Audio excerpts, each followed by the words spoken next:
आइए जानते हैं कि सुदर्शन चक्र को हनुमान जी ने क्यों निगला था। दरअसल सुदर्शन को लगने लगा था कि श्री कृष्ण दुष्ट और पापियों के सर्वनाश के लिए उसी की मदद लेते हैं। श्री कृष्ण को पता चला तो उन्होंने तय किया कि सुदर्शन का अहंकार तोड़ना ही होगा। ऐसे में उन्होंने हनुमान जी की मदद ली। श्री कृष्ण के याद करते हुए हनुमान जी समझ गए कि उनके प्रभु श्री राम और श्री कृष्ण एक ही हैं, इसलिए वो बिना देरी किए द्वारका चल पड़े। यहाँ से श्री कृष्ण से मिलने के बजाय वे राज उपवन में घुस गए। यहाँ अशोक वाटिका की तरह वृक्षों पर बड़े मीठे रसीले फल मिले तो भूखे बजरंगबली ने उन्हें तोड़कर खाने लगे। पेट भरने पर फलों को तोड़कर फेंकने लगे। इसका पता श्री कृष्ण को चला तो उन्होंने सेना को आदेश दिया कि बानर को पकड़ लाएं। सैनिकों ने हनुमान जी को ललकारा, कहा कि तुम्हें पता नहीं यहाँ का राजा कौन है? यहाँ के राजा श्री कृष्ण हैं, वो तुम्हें बुला रहे हैं। इस पर महाबली ने क्रोध का नाटक किया और कहा, कौन कृष्ण? मैं किसी को नहीं जानता, मैं सिर्फ प्रभु श्री राम का सेवक हूँ। जाओ अपने राजा से कह दो मैं नहीं आऊंगा। क्रोधित सेनानायक ने कहा कि तुम साथ नहीं चलोगे तो जबरदस्ती ले जाऊंगा।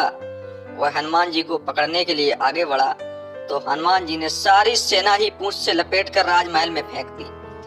घबराए सेनापति ने श्री कृष्ण के दरबार में आकर आपबीती सुनाई तो श्री कृष्ण ने सेनापति से कहा कि बानर से कहिए कि प्रभु श्री राम बुला रहे हैं। यह सुनकर सेनानायक हनुमान जी के पास चला गया। उधर श्री कृष्ण ने सुदर्शन चक्र को आदेश दिया कि तुम्हें द्वार की रखवाली करनी है। ध्यान रखना कि कोई बिना अनुमति के अंदर न आ जाए। कोई बिना आज्ञा के आने का प्रयास करे तो बंद कर देना।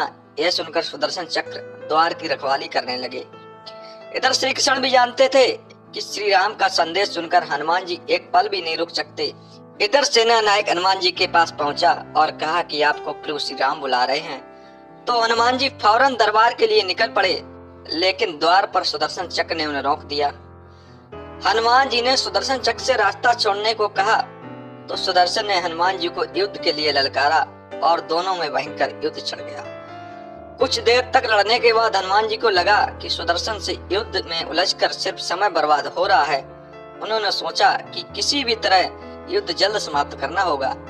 देखते ही देखते उन्होंने सुदर्शन चक्र को हाथ में पकड़कर मुंह में रख लिया और मुंह में दबाए ही वह दरबार तक पहुंच गए।